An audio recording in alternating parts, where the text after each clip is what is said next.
Oh hi, welcome to this week's Game Life.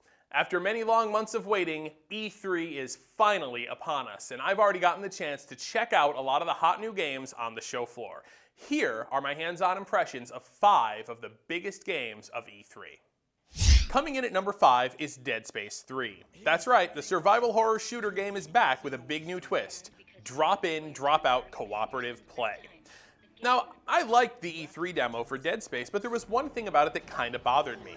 Dead Space is supposed to be a creepy, slow-paced horror game, so it was strange to see the demo play more like Gears of War. My co-op partner was shouting F this and F that as we took cover and fired our machine guns.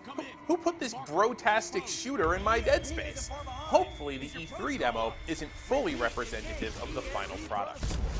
Coming in at number 4 is Capcom's radical reinvention of its wintry shooter, Lost Planet 3. Instead of blowing through aliens 100 at a time, you spend a lot of this demo getting in touch with the main character's feelings as he sends video messages back and forth with his wife. There's a lonely, isolated feeling to the whole thing as you stomp around the mostly abandoned planet both on foot and inside your giant mechanized rig, which you use later to attack a giant enemy crab for massive damage. For our number 3 game, we've got something completely different. The Unfinished Swan is an indie game for PlayStation 3 that uses first-person shooter mechanics to accomplish something very novel. The world is entirely colored white, meaning you can't see anything until you start shooting globs of black paint, which color in the world and show you where to go. A second level has you shooting blobs of water in order to cause things to grow and change, allowing you to keep moving. The Unfinished Swan has an amazing sense of wonder and discovery. Number 2 is Sleeping Dogs from Square Enix. If you're into Grand Theft Auto, you might want to check out this open city game set in Hong Kong.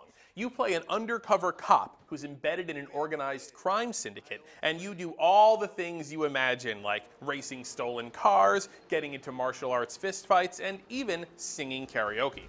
I got addicted to the E3 demo, so I plan on clearing some time in my schedule when the real thing is released. Finally, our number 1 game is Dishonored from Bethesda. The best way to describe this might be a first-person BioShock meets Assassin's Creed. It's set in a retro-futuristic steampunk world where your character can augment himself with supernatural powers. It's an open-ended game. You can either sneak through using stealth or go in guns blazing and kill everything you see. Just because you have to neutralize an enemy doesn't mean that you have to kill them if you're smart enough to figure out a way. That's it for this week's Game Life. We will see you next week with even more surprises from E3.